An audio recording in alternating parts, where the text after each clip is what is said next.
অ্যাডলব খান, আপনার সঙ্গে কি হয়েছে? আমরা একটা লাইভে দেখলাম, সেই লাইভে এমন ক্যাপশন দেওয়া আছে, 1,30,000 টাকা আত্মসাৎ করেছেন অ্যাডলব খান, তাকে ধরে ফেলেছে শিক্ষার্থীরা, ঢাকা ইউনিভার্সিটিতে কট অ্যাডলব খান। আচ্ছা, এই ধরনের ক্যাপশনে আপনারা কখনোই বিভ্রান্তিতে পড়বেন না। ঘটনা একটা সামান্য ঘটনাকে আমাকে সাথে একটা উদ্দেশ্য প্রণোদিত বা ইচ্ছাকৃত একটা ব্ল্যাকমেইল করা হয়েছে, যেটাকে বাংলা ভাষায় সহজ ভাষায় বলে মব। সো এই ঘটনাটা একেবারেই অনাকাঙ্ক্ষিত, অপ্রীতিকর এবং একেবারে ইচ্ছাপ্রণোদিত। তো ঘটনাটা এমন কোনো বিষয়ই না। ঘটনাটা ছিল হলো ছোট সামান্য নর্মাল একটা ঘটনা। সেই ঘটনাটাকে একটা অন্যরকম রূপ দেওয়ার জন্য জাস্ট কিছু লোক আমার মান সম্মান নিয়ে নানানভাবে একটু অপপ্রচার বা কি বলে এটাকে, অপ্রীতিকর কিছু ঘটনা সৃষ্টি করার জন্যই এই কর্মকাণ্ডটি ঘটিয়েছে। আমাকে ব্ল্যাকমেইল করা হয়েছে এবং আমাকে উঠিয়ে নিয়ে যাওয়া হয়েছে এবং আমাকে নানানভাবে মানহানিকর যত রকম অ্যাক্টিভিটিস আছে সবটুকুই আমার সাথে করা হয়েছে। ঘটনাটা এখানে শুধুমাত্র কি বলে নানান রকম অঙ্ক বা এটা বসানো বিষয়টা না। বিষয়টা হলো আপনারা জানেন যে আমার একটি স্কুল আছে, গ্রুমিং স্কুল, এবং স্কুলটি অনেক বছরের পুরনো স্কুল এবং সেখানে অনেক স্টুডেন্ট ভর্তি হয়েছে, তৈরি হচ্ছে এবং হয়েছে এবং তারা অলরেডি স্টাবলিশ এবং এখনও সেটা চলছে। তো সাময়িক বেশ কিছু মাস যাবৎ সেটা টোটালটাই ছিল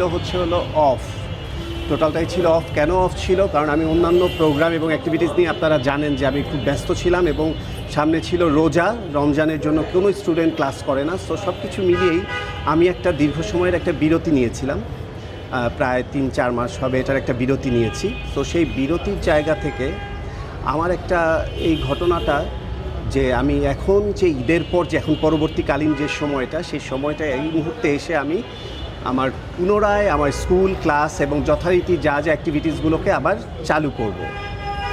এভাবে করেই আমি আমার সমস্ত প্ল্যান ডিজাইন করেছি। তো ইন দ্য মিন টাইম ওখানে তো সবাই আসলে যারা ভর্তি হয়, যারা আসলে স্টুডেন্ট বা ওবিডিয়েন্ট, তারা সবাই অপেক্ষা করে। তারা সুন্দর মতোই যেটা বলতে চাই বা যে নিয়মটাই বা রুলস রেগুলেশনসটাই দেওয়া হোক না কেন, সেটা তারা মেনটেন করে এবং মেনে চলে। কিন্তু 2-1 জন থাকে যেখানে যারা আমি বুঝে উঠতে পারি না তারা আসলে স্টুডেন্ট নাকি স্টুডেন্ট নামক অন্য কোনো কিছু। এর আগেও আমার সাথে এই ধরনের ঘটনা ঘটেছে।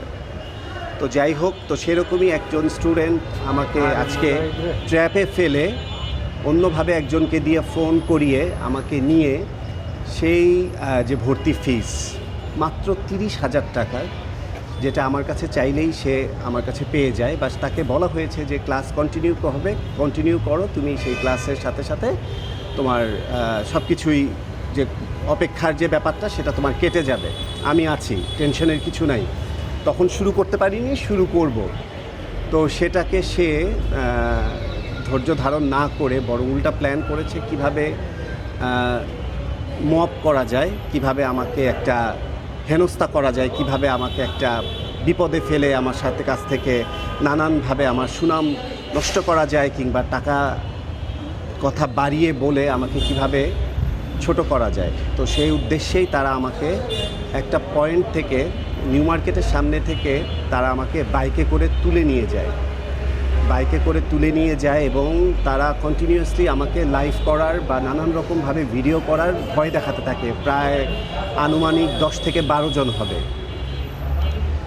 তো এমন একটা ঘটনার মধ্যে আমি পড়ে যাই, আমি বুঝে উঠতে পারছিলাম না। হ্যাঁ, তারা খুঁজতে থাকে যে কোথায় নিয়ে যাবে, নানান রকম জায়গার কথা তারা বারবারই ওরা বাইক থেকে বাইকে আলাপ আলোচনা করতে থাকে, কোথায় নিয়ে যাওয়া যায়। ভাবতে তারা অবশেষে ঢাকা ভার্সিটির কার্জন হলে নিয়ে গিয়ে তারা আমাকে নিয়ে ঢোকায় এবং ঢোকানোর পর তারা সেখানেও নানান রকম সিন ক্রিয়েট করে। কিন্তু তবে এতটুকু যে তারা আমাকে এতটুকুও মানে অসম্মানজনক, যেটাকে বলে গায়ে হাত তোলা কিংবা ওটা করে নাই, কিন্তু তারা আমার কাছ থেকে টাকা নিবে। টাকা নেওয়ার জন্য টাকার অঙ্কটা তারা বাড়িয়ে দেয়। টাকার অঙ্কটা তারা দ্বিগুণ বাড়িয়ে বলে, একজন এক রকম টাকার কথা বলে আমাকে, তখন তো আমার আর বলার কোনো অপশন নাই, আমি তো আর কোনো কিছু বলতে পারছি না। তো তো সেই মুহূর্তে আমি কি করব কিছুই বুঝে উঠতে পারছিলাম না। তারা বলছে, তাদের কাছে আমি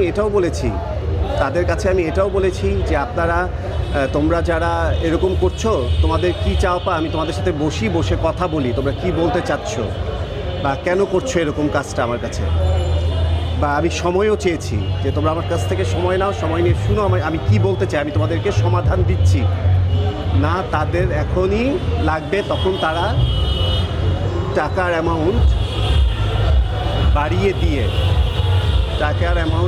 দিয়ে তারা আমার কাছ থেকে একটা বিশাল অ্যামাউন্ট বলা যায় আমার কাছ থেকে তারা হাতিয়ে নেয়। কত টাকা যদি স্পেসিফিক বলেন? স্পেসিফিক ছিল একটা বিষয়, যদি স্কুলের কথাই হয়, সে যদি স্টুডেন্টই হয়, সে আমার কাছ থেকে পাবে হলো মাত্র 30,000 টাকা। হ্যাঁ, কিন্তু সেখানে সে আমার কাছে যদি সে ভর্তি হয়, যতক্ষণ না পর্যন্ত ক্লাস না হয় বা কোনো কিছু না হয়, সেক্ষেত্রে তো সেটার আসলে কোনো রকম কোনো রিফান্ডও হয় না। এটা তো স্কুলের একটা নিয়ম আছে, সিস্টেম আছে। সেক্ষেত্রে তাকে আমি অনেকবার বোঝানোর চেষ্টা করলাম, দেখি না সে টাকাটাই চায় এবং সেটাকে সে বাড়িয়ে দিল, বলে এখনই আমাকে 50,000 টাকা এনে দিতে হবে। এবং যথারীতি তারা যত রকমের মানে কি বলে ভয়ভীতি প্রদর্শন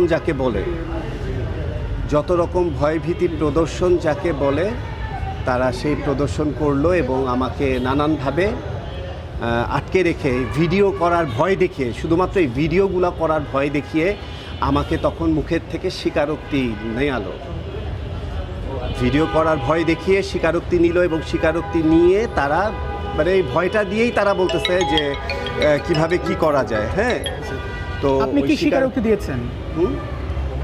আপনি কি ভয়ের মুখে স্বীকারোক্তি দিয়েছেন? ভয়ের মুখে এখন আসলে আমি তো খুবই ভদ্র মানুষ, এখন আমি তো আসলে বুঝে উঠতে পারছিলাম না যে আসলে আমি কি করব, এটা আমার সাথে কী ঘটছে, কেন ঘটছে, ঘটনাটা তো এরকম হবার কথা না, আমার সাথে এটা কেন ঘটছে বা কি ঘটছে, মানে কে করাচ্ছে বা কোথা থেকে ঘটনাটার সূত্রপাত বা কি হচ্ছে না হচ্ছে।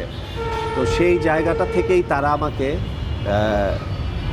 খুবই প্রেশারাইজ করছিল এবং নানানভাবে আমাকে ভয়ভীতি দেখাচ্ছিল, এটা করবে সেটা করবে, ভিডিও করছিল এবং ভিডিও নিয়েও তারা আমার সাথে অনেক রকমের ঠাট্টা মস্করা যেটা করা বলে আর কি, মোবের মধ্যে যা ঘটে আর কি, হ্যাঁ, সেগুলো করছিল। তো আমার কথা হচ্ছে দেন আমি কোনো না কোনোভাবে আমার আপনজনের কাছে ওই মুহূর্তে আমি প্রস্তুত ছিলাম না তাদের সেটা দেয়ার। তো সেটার জন্য তো আমাকে অ্যাটলিস্ট আমাকে একটা জায়গায় যেতে হবে, বাসায় যেতে হবে, দেন আমাকে একটা সলিউশন করতে হবে, রাইট? তো সেটাও তারা করতে দিচ্ছিল না। তখন আমি আমার এক আপনজনকে ফোন দেই, ফোন দেওয়ার পরে তাদেরকে তার মাধ্যমে, তার সহযোগিতায়, তার কি বলে সাহায্যে বা তার উপকারে আমি জিনিসটাকে সলভ করি, তাদেরকে টাকাটা দিয়ে দেই। টাকাটা দিয়ে দেওয়ার পরেও তারা সেই ভিডিওগুলো ছাড়ে এবং তারা উল্লাস করে, এক পর্যায়ে উল্লাস করতে থাকে মানে বেশ করতে থাকে। তারপরে তারা বলে যে আপনি এখন সোজা চলে যান, নয়তো আমরা আপনার কাছ থেকে আরও পয়সা খাবো। ওদের কি কোনো রাজনৈতিক পরিচয় আছে? ওরা বলতেছিল রাজনৈতিক পরিচয়, কিন্তু আমার কাছে মনে হচ্ছে ওরা ছাত্র রাজনীতি বা এনসিপি বা এগুলো কোনো কিছুর একটা পরিচয় দিয়ে ওরা ওই পরিচয় ধারণকারী কেউ আর কি মনে হচ্ছে। ওদেরকে আমার অরিজিনাল কাউকেই আমার স্টুডেন্ট মনে হয়নি এবং কয়েকজন মোবাইল অন করে নিজেদেরকে সাংবাদিক বলছিল, তারা আসলে কেউই সাংবাদিক না। তারা এরকম নানান পেজ চালায় হয়তো বা, যেগুলো ভিডিও তারা করেছে এবং ছেড়েছে। তো তারা আমাকে বারবার বলছিল কিন্তু কারো কোনো স্টুডেন্ট বা ছাত্রদের আচার আচরণ এরকম হবার কথা না। তারা সেটাকে কি বলে করার পরেও তারা, এখন আমি খুব টেনশনে পড়ে গেলাম যে আমি যদি ওদেরকে টাকাটা দেইও, তারপর তাদের কী রূপ দেখতে হবে বা তারা আসলে কি করবে, তারা কি আদৌ আমাকে ছাড়বে নাকি তারা মানে আরও বেশি অরাজকতা করবে কিংবা অন্যায় অপরাধ করবে, কি করবে আসলে আমার সাথে। সো তারা বারবার বলছিল যে আপনি পাবলিক ফিগার, আপনি একজন সেলিব্রিটি, এখন আপনি যদি এখন এই জিনিসটা না দেন, আমাদের এটা না দেন, হ্যাঁ। তো আমি বললাম যে তোমার তো যদি তুমি আমার কাছে ন্যায় মতো যদি চাও, তাহলে তুমি একটা পাও হচ্ছিল আমার কাছে 30,000 টাকা, তো তুমি কেন 50 কেন দাবি করছো? বলে এগুলো আমরা সবাই খাবো দাবো, এটা আপনাকে দিতে হবে, আপনাকে দিতেই হবে। তা আমি বললাম যে এটা কোন ধরনের, কোথায় এসে পড়লাম, এটা কেন তোমরা আমার সাথে এই কাজটা করতেছো, আমার সাথে তোমরা অন্যায় কেন করতেছো? তোমাদের যদি কোনো আমার কাছে চাওয়া পাওয়া থাকে, কোনো সে থাকে, আসো বসি, কথা বলি, সমাধান করি, আমি তোমাদের নিজের সমাধান দিব। কিন্তু তোমরা আমার সাথে যেটা করছো সেটা অন্যায় করছো। তোমরা তো আমাকে কোনো কিছু করার বা বলার সময় দিচ্ছ না বা দিচ্ছ না। তোমরা যেটা করছো রীতিমতো একটা মানুষকে একটা ফাঁদে ফেলে, ট্র্যাপে ফেলে, তাকে ইচ্ছামতো একটা জায়গায় তাকে মানে একটা বোকা বানানো বা তাকে তার সম্মান নিয়ে টানাটানি করা বা তাকে একটা হেনস্থা করা। আমি কিন্তু তোমাদেরকে বলে যাচ্ছি যে আমি কিন্তু আইনের আশ্রয় নিব এবং তোমরা যে কাজগুলো করেছো আমি কিন্তু তোমাদের এখান থেকে আমি তোমাদেরকে বলে যাচ্ছি, আমি তো হয়তো তোমাদের কথায় ভদ্রলোক হিসাবে আমি তোমাদের এই অরাজকতার শিকার হয়ে আজকে আমি জিনিসটার একটা পর্যায়ে এসে পৌঁছেছি, কিন্তু আমি কিন্তু অবশ্যই এটার একটা আইনের আশ্রয় নিব। তো আমি আচ্ছা অ্যাডভোকেট, আপনি কি থানায় মামলা করবেন এই বিষয়ে? আমি আসলে এই মুহূর্তে এখনও এটা নিয়ে মানে আমি তো মাত্র ঘটেছে ঘটনাটা, আপনারা কোথা থেকে খবর পেয়ে এসেছেন, আপনাদের কাছে কৃতজ্ঞ যে আপনারা সাথে সাথে ছুটে চলে এসেছেন আমার জন্য, যাতে আমার কোনো রকম বিপদ না হয় কিংবা আমাকে নিয়ে কেউ বিভ্রান্তি না ছড়ায়, সেজন্য আমি আপনাদের কাছে অসংখ্য কৃতজ্ঞ। আপনারা দীর্ঘদিন ধরে আমাকে চেনেন, জানেন, এবং মানে আমি টোটালি একটা পরিস্থিতির শিকার। এখন আমি সরকারের কাছে, আমাদের সদ্য নতুন সরকারের কাছে আমি আশা করব, এবং আমাদের যে দলের নাম ভাঙিয়ে তারা ওই ছাত্র রাজনীতি করছে বা তারা এই কাজগুলো কন্টিনিউ চালিয়ে যাচ্ছে, নিশ্চয়ই আমার মতো তারা অনেকের সাথে এই কাজগুলো করে, তারা এগুলো খুবই এই মব করা বলেন, কাউকে এই ধরনের বিপদে ফেলে নানান রকম পরিস্থিতির জন্ম দেয়া বলেন, এগুলো তাদের প্রতিনিয়ত কাজ বলেই আমি মনে করেছি, বুঝতে পেরেছি। সেই জায়গাতে দাঁড়িয়েই তারা খুব হাসাহাসি করছিল। তারা যদি সাফারার হতো বা তারা যদি ভুক্তভোগী হতো, তাদের চেহারা বা তাদের বডি ল্যাঙ্গুয়েজ থাকতো অন্যরকম। তাদের আনন্দটাই ছিল আমাকে বিপদে ফেলে কি করা যায়, কিভাবে স্বার্থ হাসিল করা যায়, কার কত ভিউ কামানো যায়, কার কতটুকু কি করা যায়। আজকে আমি ভিউ আমার বেশি বলে আজকে আমি একটা চরম একটা দৃশ্য দেখলাম আর কি, হ্যাঁ, যে প্রতিটা পজিটিভ জিনিসের পেছনেও যে একটা নেগেটিভ ব্যাপার থাকে, তো সেটাই আমার আজকে বোঝা হলো। তো তারা সেটাই করলো। তো আমি এখন সরকারের কাছে এবং আমি যে রাজনৈতিক দলগুলো আছে যারা তাদের নাম ভাঙিয়ে এই কাজগুলো করছে, হ্যাঁ, তো আমি আসলে শিওর না হয়ে আমি ওটা আসলে বলতে পারছি না।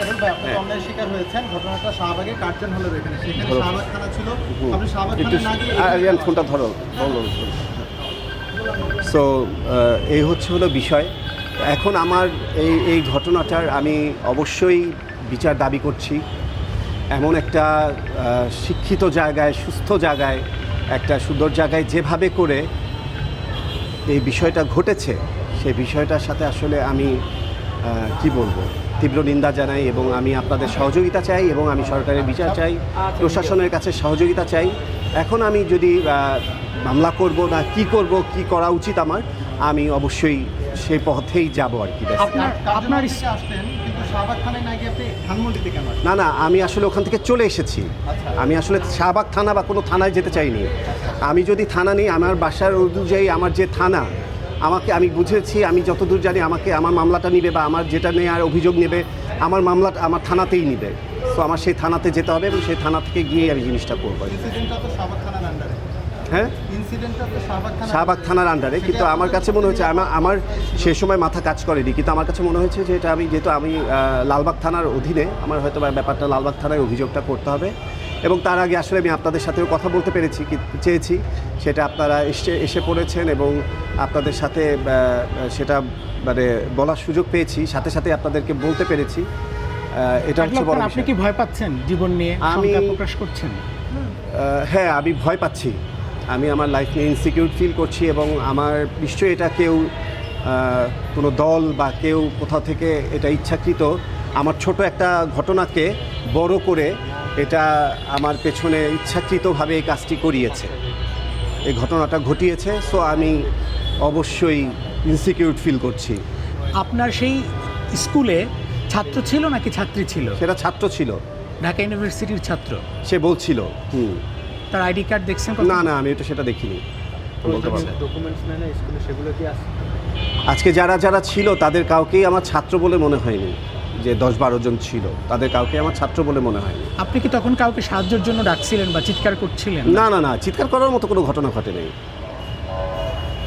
তারা তো বারবার বলছিল যে আমরা আপনাকে কোনো রকম করবো না, মারধর করবো? মারধর করবো না, কিন্তু আপনাকে টাকা দিতে হবে।